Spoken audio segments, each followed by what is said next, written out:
companies polled felt Tokyo 2020 should be postponed or cancelled. Having been postponed from last year due to the COVID-19 pandemic, the Olympics is now scheduled from July 23 to August 8. Parts of Japan, including Tokyo, remain under a state of emergency due to the rising coronavirus case numbers.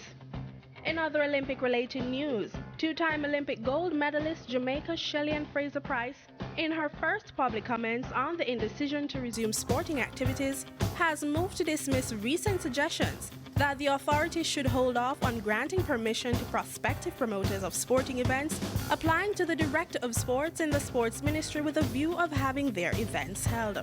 Fraser-Pryce cited the Velocity Fest meets were held at the height of the pandemic last year when no athlete who participated tested positive for the virus. She also asserted that while she is aware of the risks associated with competing while the pandemic still rages, Fraser-Pryce noted that athletes competing in a controlled environment are safer than those going about their regular daily pursuits. Fraser-Pryce is preparing to compete at the Olympic Games in Tokyo this summer. That's it for today's Olympic feature. Remember to watch the SportsMax Zone for your daily Olympic updates.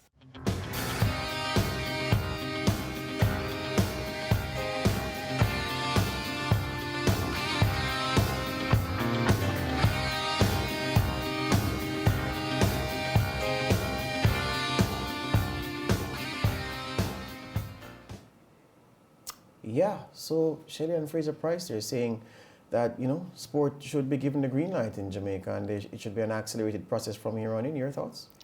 Definitely, George. And the fact that she would come out and even make a statement on this means that, because Shelly-Ann is somebody who she only speaks when she strongly believes about something, means that, she's been doing her research, looking on at other countries, of course, restarting sports in obviously a controlled manner. And she feels a bit confined and she's ready for the government to do more. I see a lot of people in Jamaica calling the entertainment industry, and now Shelly-Ann Fraser-Pryce, one of the newest members, speaking out.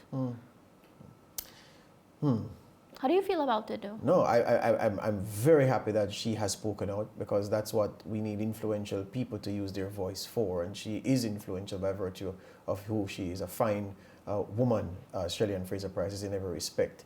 I have a different view on the sport, though, because we're looking at examples internationally where sport has resumed effectively in bubbles. And we can't afford that in the Caribbean context. Right. So you have footballers who have to live in their communities, who have to work. So you're mingling with different bubble sets, if you want to call it that. And even though there are no spectators in stands, that's not to say that you couldn't potentially have a problem. And it will be a huge political decision for any government, especially in Jamaica, for you to have any COVID outbreak by virtue of a sporting event being the trigger. Yeah. So even in schools, there have been cases where the resumption of school and resumption of face-to-face classes, right, that they have had some schools reporting increased number of cases, and that has proven to be a flashpoint between the government and the stakeholders. So it is out of an abundance of caution that the government is treading in this regard. And I don't know, my sport has never really, stopped for a brief period, horse racing, but has been going on without incident, and long may that continue. Right. But the horse racing dynamics are a little bit different from the contact sport. Horse racing is not a contact sport per se. But people come. Yeah, but people come, but it's outdoors, it's spaced out, and people come, but the protocols are strict. We're talking about the athletes themselves, among the athletes. It's difficult to see sports. But track and field is contact? No, man, but track and field needs officials. Right. Yeah, and officials need to huddle and everything else. And I'm not saying track and field can't resume, but she's not talking about track and field alone. She said sport.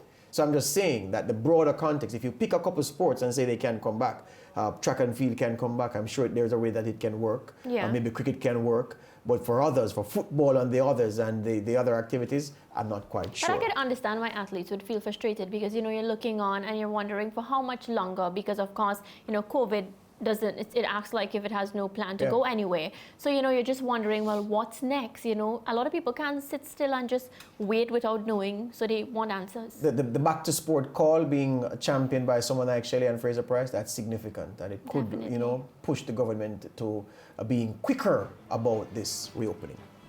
Right, let's take a short break.